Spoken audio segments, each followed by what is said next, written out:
All right, y'all, let's do this. It feels early as all get out on this Friday morning here, all right? All right, so let's finish off this week. Last class, we were talking about solids and our discussion of solids and their properties. Today, we're going to talk about properties of liquids.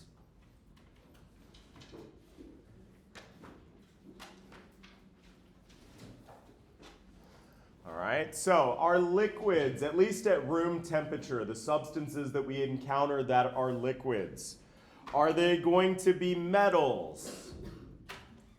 We don't really encounter a lot of liquid metals, right? There is one exception that's kind of interesting.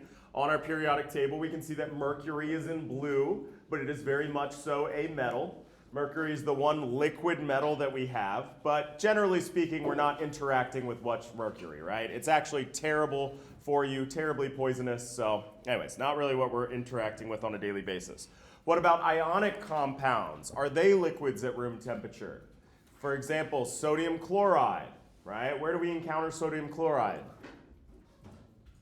Salt, right? It's table salt. That's what sodium chloride is. Is it a liquid at room temperature? No, it's very much so a solid, right? So when we're talking about liquids, at least normally speaking here, we're talking about covalent compounds.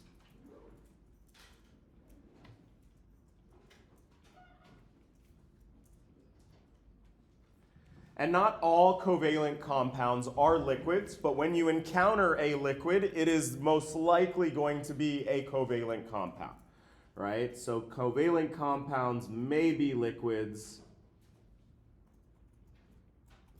at room temperature.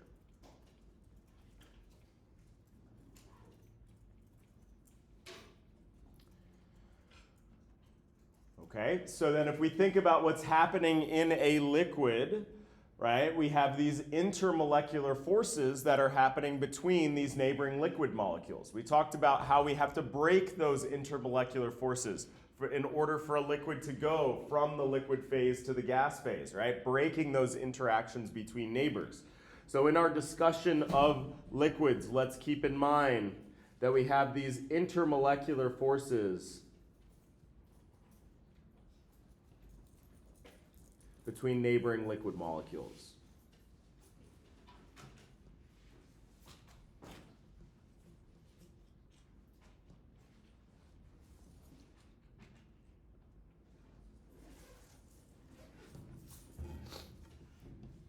All right, so we're going to discuss some properties of liquids, and we're going to try to understand those properties by thinking about the intermolecular forces that are happening between neighboring liquid molecules.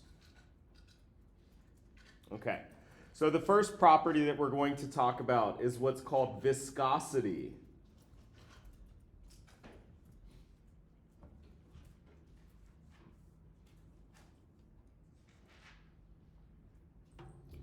Okay, the definition of viscosity, and this is specific to liquids. Solids do not have viscosity. All right, so specific to liquids here, we're talking about properties of liquids. The viscosity of a liquid is its resistance to flow. That is the definition of viscosity. Okay? How we kind of think about it when we're looking at different liquids that are viscous versus non-viscous is like how what we describe in our everyday life is like how thick that liquid is. So for example, honey would be an example of a very viscous liquid. It's very resistant to flow. You have a really hard time getting the honey out of that bottle, right? It moves very slow. It's what we would call a thick liquid, all right? So that's what viscosity is. So let's just say an example of a very viscous liquid would be honey.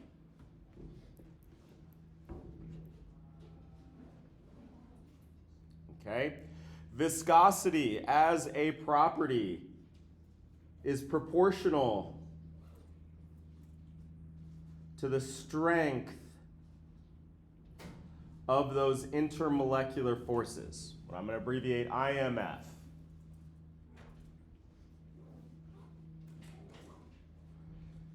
All right, by that I simply mean that the stronger the intermolecular forces, the more viscous that liquid is.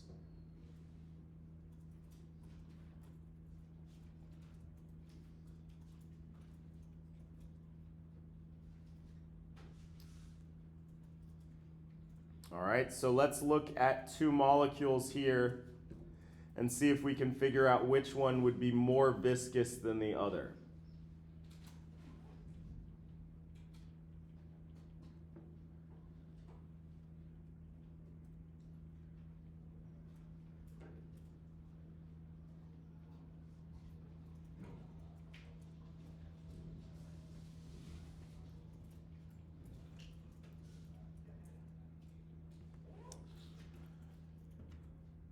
And just like when we were talking about boiling point, I could ask you which one of these compounds has the higher boiling point. And that was really like this stand-in code for which one has the stronger intermolecular forces. Same thing if I'm asking you which one of these compounds is more viscous. We're going to look at them, figure out what the intermolecular forces are in these compounds. The one with the stronger intermolecular forces will be the more viscous liquid. All right? So,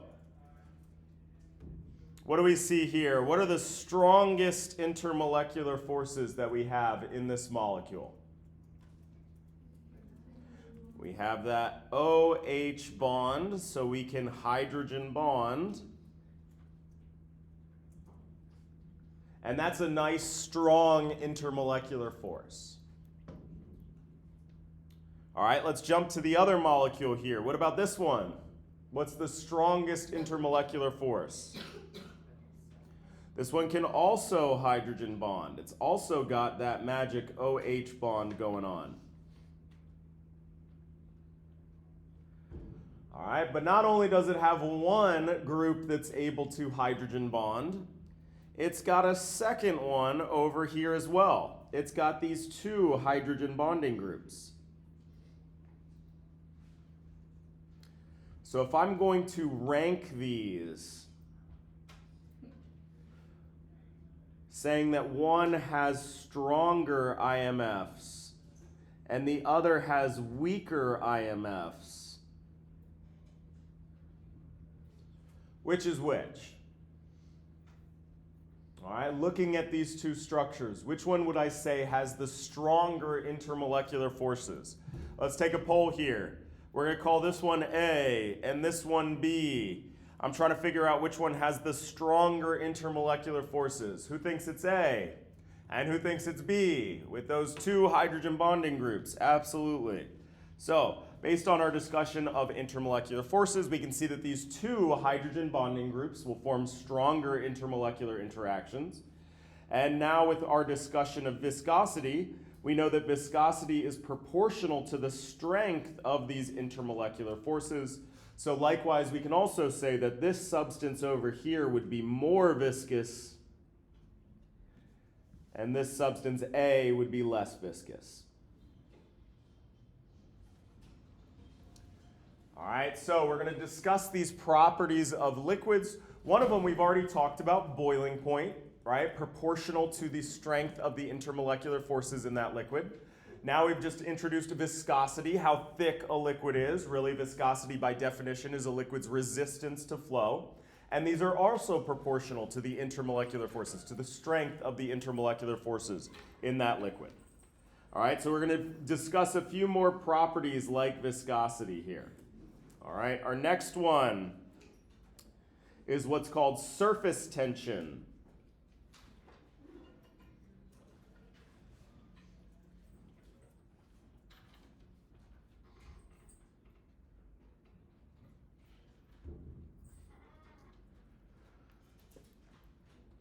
Okay, surface tension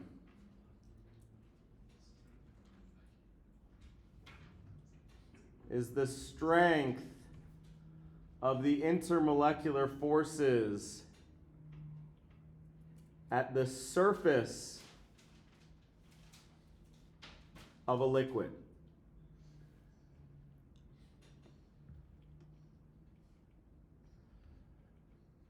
All right, so what the heck does that mean? Every liquid has a surface to it, which is the point in which it's reaching, connecting to the gas phase of what's around it, right? So the very tippy top of that liquid, okay?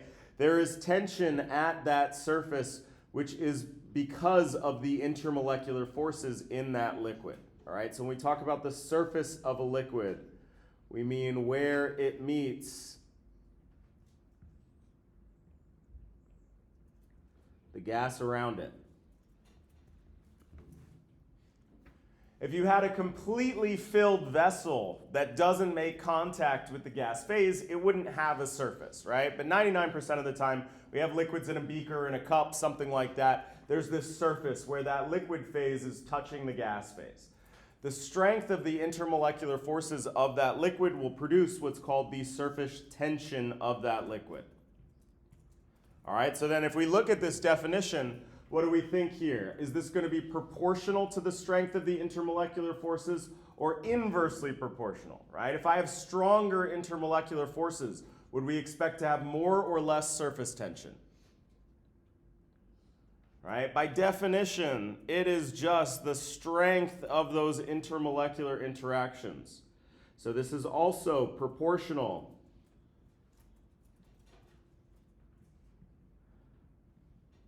to that strength of those intermolecular forces. Which again means that strong intermolecular forces implies you have a high surface tension.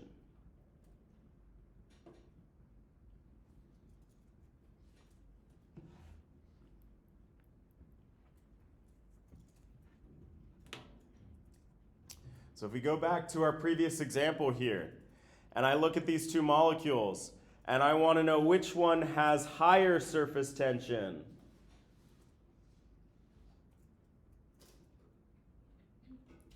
Versus lower surface tension.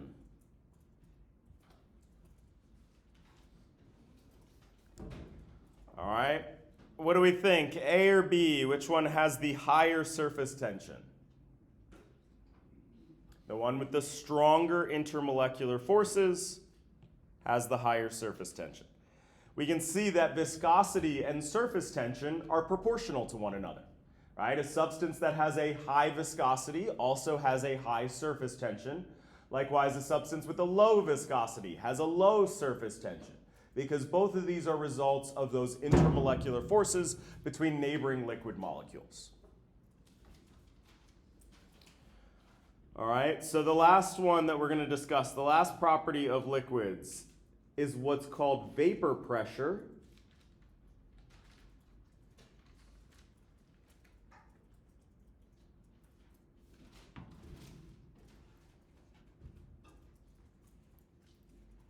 Okay?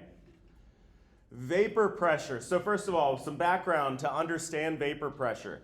If we had a cup of water that was sitting out on this desk and we left it over spring break, for example, and we came back, what would happen to the volume of water in that cup? It would decrease, a process we call evaporation, all right? Liquids are evaporating. What does that mean?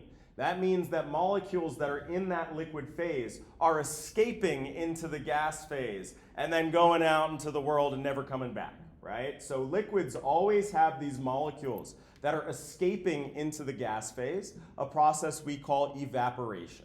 All right? Vapor pressure is a measure of just how much a liquid is evaporating. All right? So, strictly speaking, vapor pressure is the pressure of the gas produced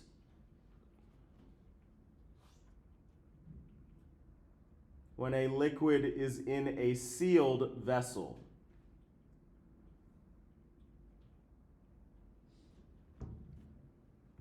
Okay, that's the definition of vapor pressure. So what the heck does that mean? All right, so I got my water bottle here, right? It's all sealed up tight, and I got this water in here. The water in my water bottle is evaporating. It's escaping into the gas phase. But that gas is trapped in this water bottle here, right?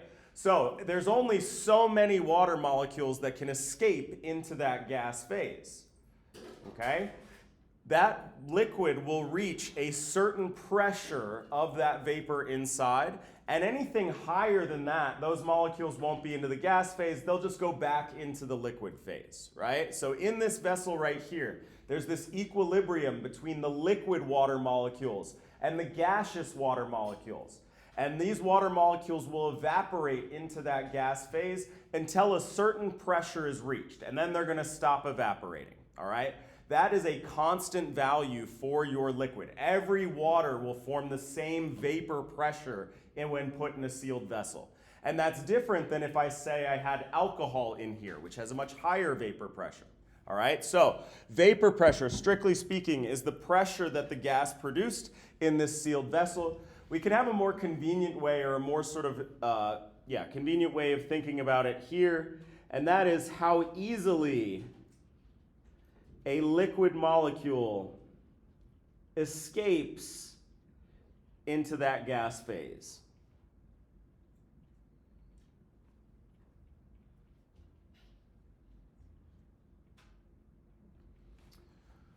Right? Vapor pressure, strictly speaking, is a pressure that this vapor forms, but in terms of our trends in vapor pressure, the more convenient way to think about it is just how easily that molecule is able to escape from the liquid phase to the gas phase. All right, so let's think about this here. Let's say that I have a liquid with really strong intermolecular interactions. These liquid molecules are interacting very strongly with their neighbors. Is that molecule going to have an easy time escaping into the gas phase? No, it's being held in that liquid phase by those really strong intermolecular interactions. All right. Likewise, if I take another liquid that has a very very weak intermolecular interactions, those molecules are going to have no problem breaking away and escaping into the gas phase. So unlike viscosity and surface tension, vapor pressure is what we would say is inversely proportional to the strength of the intermolecular forces. How do you spell inversely? Is there an E here? I don't know. I'm not the best speller. I'm just going to roll with it. I think we all know what we're talking about here. All right, inversely proportional to the strength of those intermolecular interactions, those IMFs.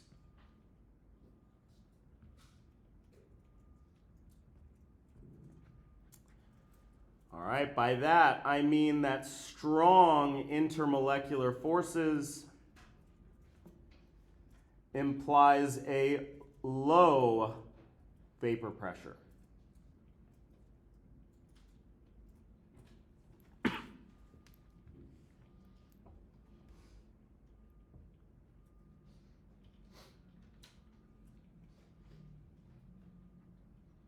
All right, so then just going back to our example, our two liquids here, we ranked them in terms of their intermolecular forces, their viscosity, and their surface tension.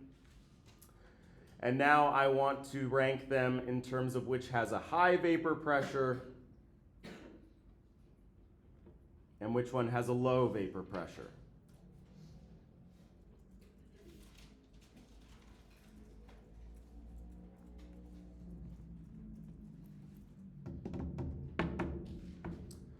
All right, so which one of these, A or B, is going to be my higher vapor pressure liquid?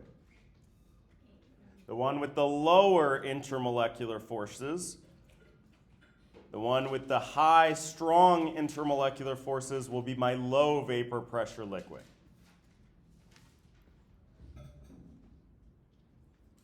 All right, so we learned about these three properties of liquids. All right, importantly, viscosity and surface tension are directly proportional to the strength of those intermolecular forces. The stronger the intermolecular forces, the more viscous that liquid is and the more surface tension that liquid has. But then we learned about vapor pressure, which is inversely proportional to the strength of those IMFs. The one with the stronger intermolecular forces has the lower vapor pressure, right? Can't escape into that gas phase as easily. All right, so just like how we had this discussion of boiling point and we could look at two structures and compare their intermolecular forces and say which one has the higher or the lower boiling point.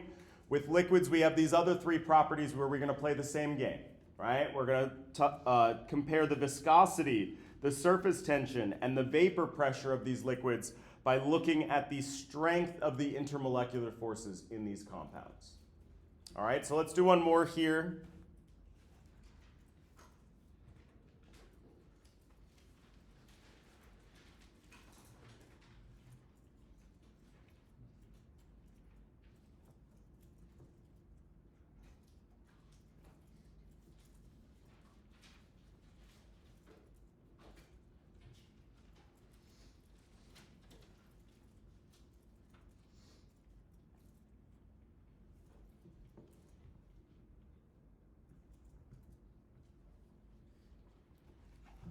All right, and what I want to know is which one has the higher boiling point.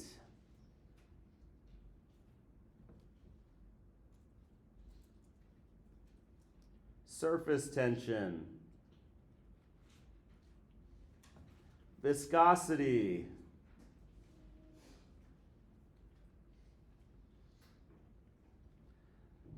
And vapor pressure.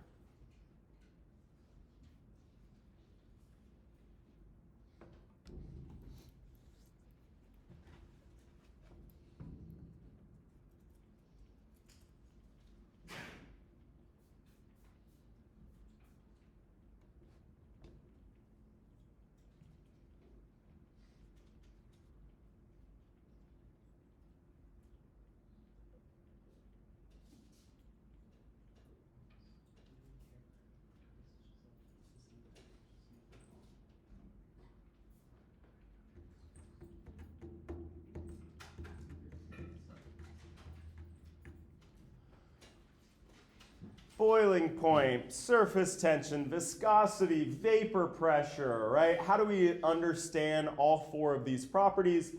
They're proportional to the strength of the intermolecular forces in those molecules. So what we got to do is we got to look at these structures and ask ourselves, what are the strongest intermolecular forces that these compounds will have with their neighboring molecules? All right, so let's look here. In this first compound, what are the strongest IMFs that this thing can have with its neighbors? Hydrogen bonding. And how can we spy that this thing can hydrogen bond? It's got one of those three special bonds, OH, NH, or FH, right? An NH bond is one of those special polar bonds that can hydrogen bond.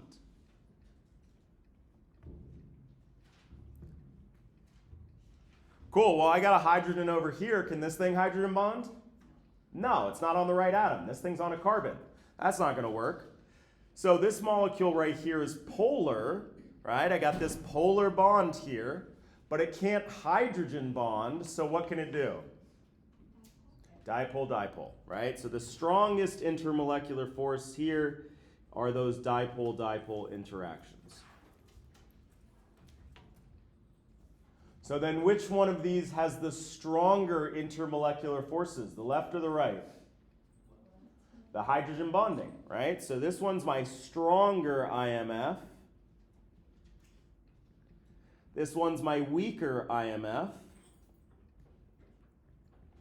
And so figuring out the rest of this problem follows directly from that, right? The one with the stronger intermolecular forces will have the higher boiling point, the higher surface tension, and the higher viscosity. All three of those properties are proportional to one another, right? But the one with the higher vapor pressure is the one with the weaker intermolecular forces. This guy right here can escape into the gas phase easier because it's not being held down by those strong hydrogen bonding interactions. All right, so our four properties of our liquids here. The first step in assessing these properties, comparing two different liquids, is to first figure out what the stronger versus weaker IMFs are, right? Which ones are going to interact more strongly with their neighbors. And then these four properties follow. Boiling point, surface tension, and viscosity are all proportional, directly proportional to those intermolecular forces, whereas vapor pressure is inversely proportional to the strength of those intermolecular forces. all right? It's all about like looking at these structures and gaining information of it. You'll notice a lot of these examples when we're talking about covalent compounds, they all got carbons in them. What's going on with that, all right? You'll sort of graduate to this as you go throughout your chemistry career, but for those of you that go on to this course called organic chemistry, it focuses specifically on covalent molecules that contain carbons. So the vast majority of our covalent compounds that we interact with in the world are all carbon-based compounds. We are made 100% of, well, A, water, but B, carbon-containing compounds. Those are the most likely covalent compounds that we encounter in chemistry. So that's why we see a bunch of carbons in these examples of these covalent compounds. All right? All right, cool. So to round off today, we're going to finish with this discussion of what's called calorimetry.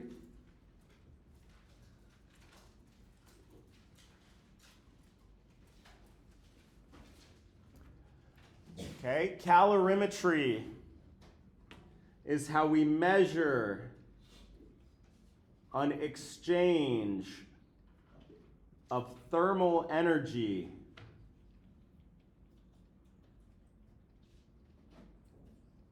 in a chemical process.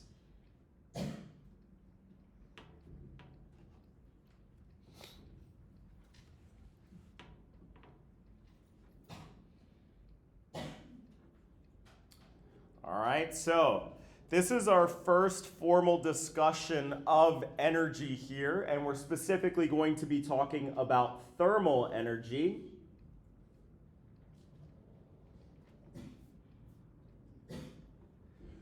Energy is this super weird but super fundamental concept in all of science. And what makes energy kind of weird is that it shows up in different places, but it's all one of the same thing. So from the universe's standpoint, energy is all the same thing. But from us and how we perceive it, we kind of see it in different ways. So what do I mean by that? So if you've taken sort of a basic physics class, you would have learned about potential energy versus kinetic energy. An object has potential energy because of its distance from the ground. But if I let go of this, that potential energy is converted into kinetic energy as that pen travels down. All right? So these are both the same thing. From the universe's standpoint, these are both sources of energy, but we kind of understand them differently. Potential energy is because of where it is in space, and kinetic energy is when it's moving. All right? So we got energy that shows up in different ways. And so what we're going to be discussing is thermal energy. Thermal energy is more conveniently referred to as simply heat. All right, and heat is exchanged in chemical processes all the time. Lots of chemical reactions release heat as that reaction is occurring.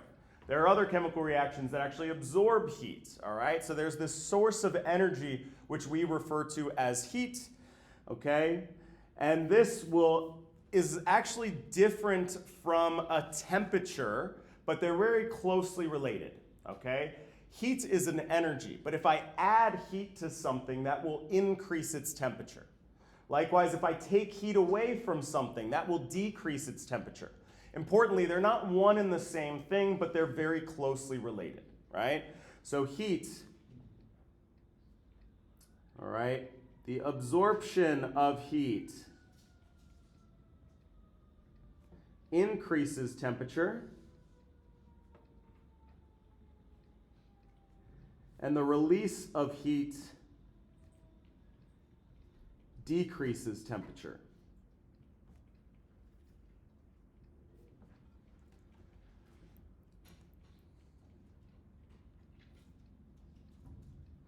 All right, so kind of interestingly, cold is not actually a thing, right? If you like touch something cold and it makes your hand cold, it's not adding cold to your hand. Cold isn't a thing.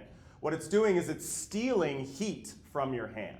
What's being exchanged here is what we call heat, right? So something that's cold, that feels cold to us, is really just stealing our heat from us. And this heat is a source of energy. Just like potential energy and kinetic energy, it can be measured. It's this highly conserved quantity in the universe, all right? And so this is what we're going to be talking about. Our source of energy that's relevant to chemical reactions is this thermal energy. Again, we just kind of refer to as heat. All right, so first of all, we got a new quantity, energy, just like mass, volume, pressure. We got units associated with it. Okay? The most common one that you'll see in chemistry is what's called the joule.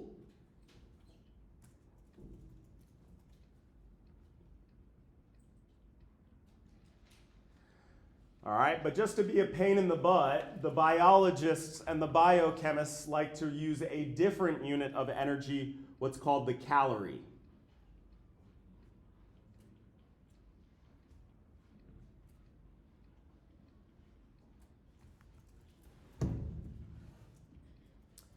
And just like with all of our units, we can convert between these two if we have one of those conversion factors. All right, so now we're going to go back to everybody's favorite, our constants page. And we're going to go to this section we haven't really messed with yet, the energy section. And we can see we have this conversion factor, just like we convert between inches and centimeters, we can convert between the calorie and the joule using our conversion factor. All right, so let's do this real quick. Let's use this conversion factor, do a unit conversion. All right, let's say that I have 45 calories. I want you to convert that to joules for me.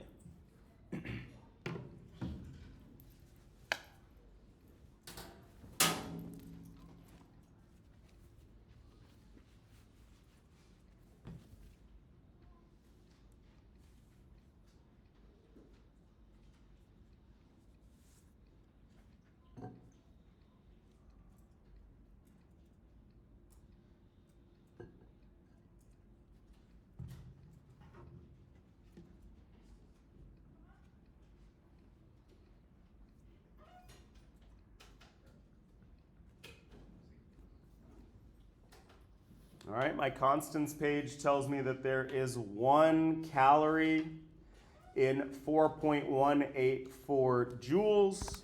So I'm going to multiply my 45 by that 4.184 number.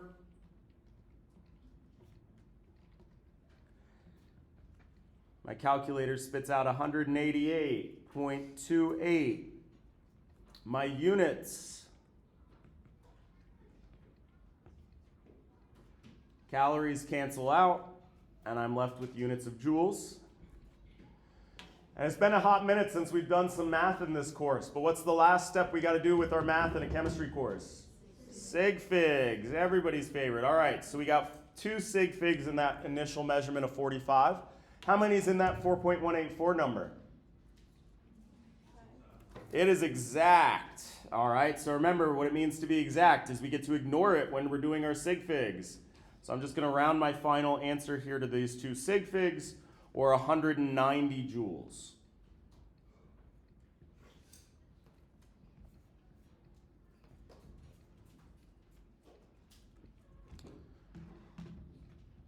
All right, cool. So we got these different units of energy we can convert between them.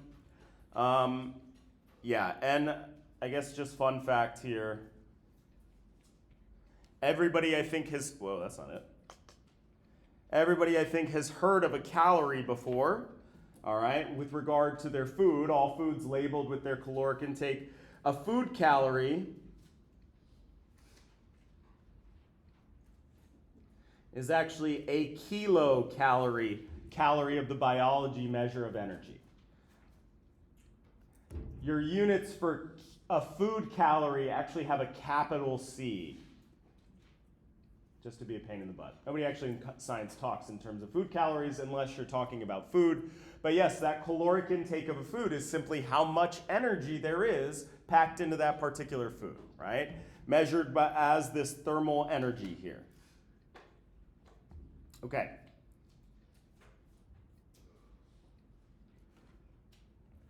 All right, so now we're going to talk about what's called specific heat capacity.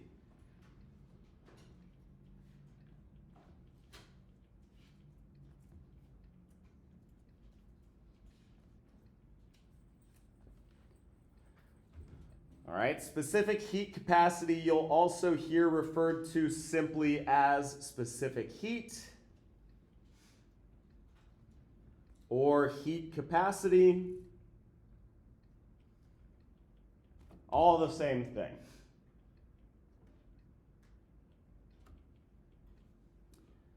All right, your specific heat capacity is the amount of energy, specifically thermal energy, we can say,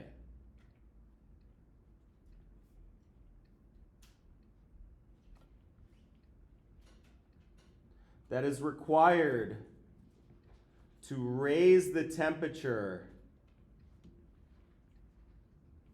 of 1 gram by 1 degree Celsius.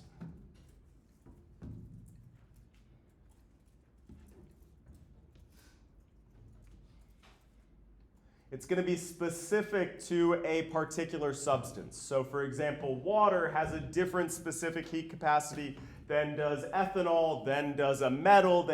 Every substance has their own unique specific heat. All right, so for example, water has a specific heat of 4.184 joules per gram degree Celsius. You'll notice that this is the exact same number as we used in our unit conversion. Just fun fact, a calorie is defined as the amount of heat required to raise 1 gram of water by 1 degree Celsius. That's why those numbers are the same. All right, our units here, though, are joules per gram degree Celsius. What this is saying is that 4.184 joules of thermal energy is required to raise 1 gram of water by 1 degree Celsius. All right? If I had a gram of water and I was trying to take it from 25 to 26 degrees, I wanted to raise its temperature by 1 degree Celsius, I would have to put in 4.184 joules of thermal energy to do it. That's what our specific heat capacity is telling us. All right? Again, your specific heat capacity is unique to a substance. So each substance has a different specific heat capacity. So what we're going to have as an addition to our constants page is this thing right here. A list of different substances and the specific heat capacity of those different substances. Right? So again, water's was 4.184. It turns out that gold is 0.129.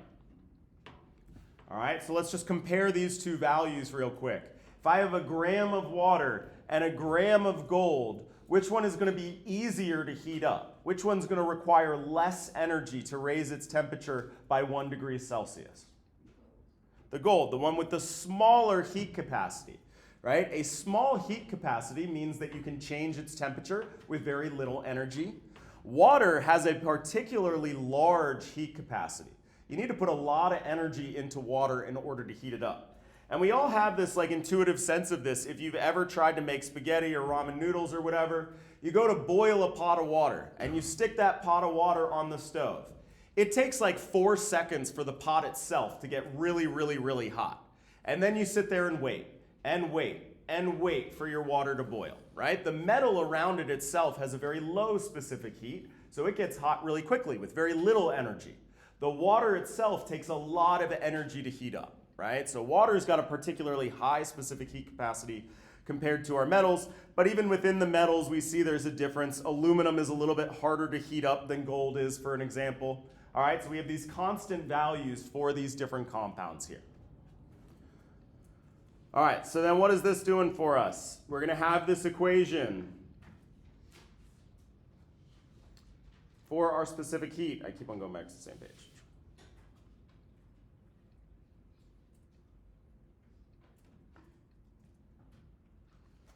Q equals HCm delta T.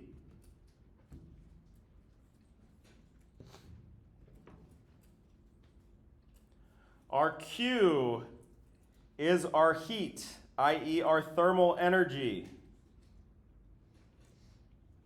So what are going to be the units of Q? Yeah, joules or maybe calories, right? But it's an energy. So we have this energy. This energy is equal to the specific heat capacity of that substance.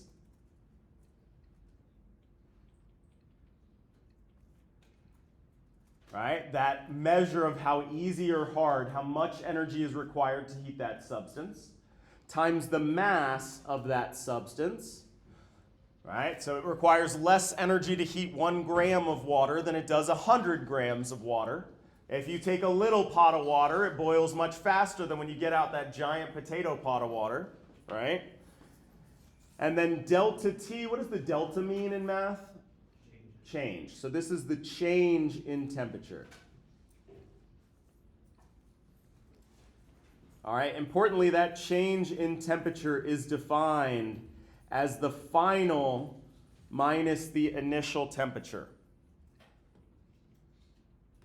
So that means that delta T is going to be greater than 0 when we heat something up, when we add thermal energy and it raises that temperature. But delta T will be negative when we cool something down, when it loses thermal energy. All right, so we can use this equation quantitatively by looking up that specific heat capacity of our substance. All right, so let's just ask ourselves, what is the thermal energy released or absorbed if 25 grams of water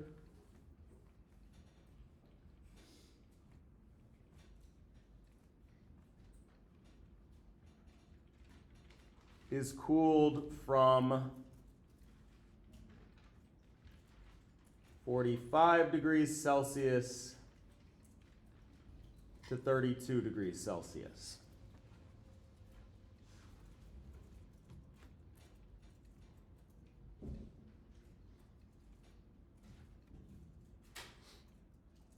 All right.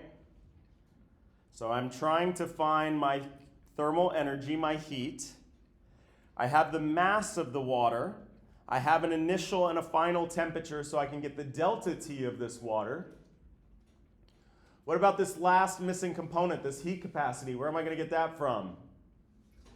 From that chart that I just showed us, right? So we're going to have to look it up for our particular substance. If I look on my constants page here, water has a heat capacity of 4.184 joules per gram degrees Celsius. All right, so we're going to plug this into our equation.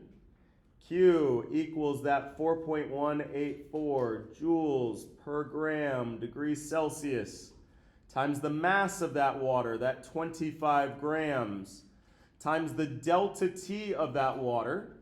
All right, I got to do final minus initial. So I'm going to do my 32 minus that 45. I'm cooling this substance down, so I'm going to have a negative delta T. I'm beating this to death to emphasize this because a lot of times when people look at these problems, they take the bigger number and they subtract the smaller number. All right, you got to pay attention to what your initial and your final temperature is. You can have a negative delta T.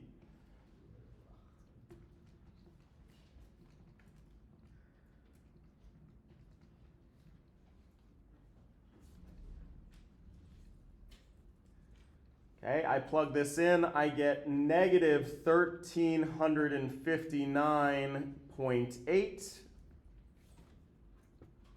If I look at my units here, grams cancel out. Oh, I was sloppy, I didn't put my units in for my temperature. Degrees Celsius cancels out. And I'm left with units of energy, units of joules.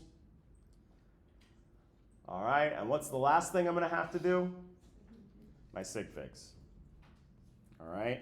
Remember, because this is a subtraction problem, we got to do this separately to look at our sig figs. This negative 13 has these 2 sig figs associated with it, just like my mass. My heat capacity is 4. So I'm going to have to round this to 2 sig figs here. And notice that since my delta T is negative, I'm also going to get a negative value for Q, negative 1400 joules.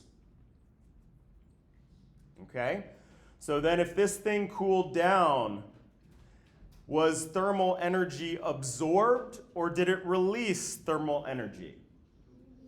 Released thermal energy. So the sign of that Q here, the sign when we're talking about energy, is actually telling you whether it's coming or going.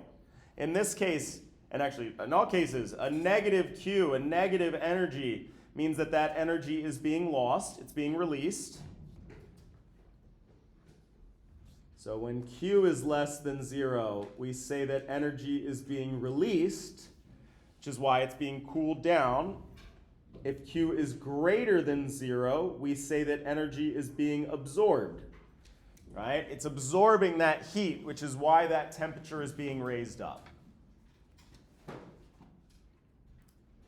All right, so we had a negative delta T because we were cooling this substance down, this water down, which means that heat was being released from that liquid water, and that's why we get a negative value for our heat, or for our value of Q, for our heat. All right, so just one more thing with regard to this equation. I asked you for the heat. Just like our ideal gas law, we have a constant in there, and then these three variables, the heat, the delta T, and the mass. If I give you two of those variables, you better be able to solve for that missing variable here. So for example, if I gave you the amount of heat that was absorbed and the change in temperature, and you looked up that heat capacity, you could tell me the mass of that substance by rearranging this equation. Same game we played with the ideal gas law, right? Very simple algebra on this equation. This equation here is going to be a fundamental part of this particular topic. All right, cool. All right, enjoy y'all's weekend.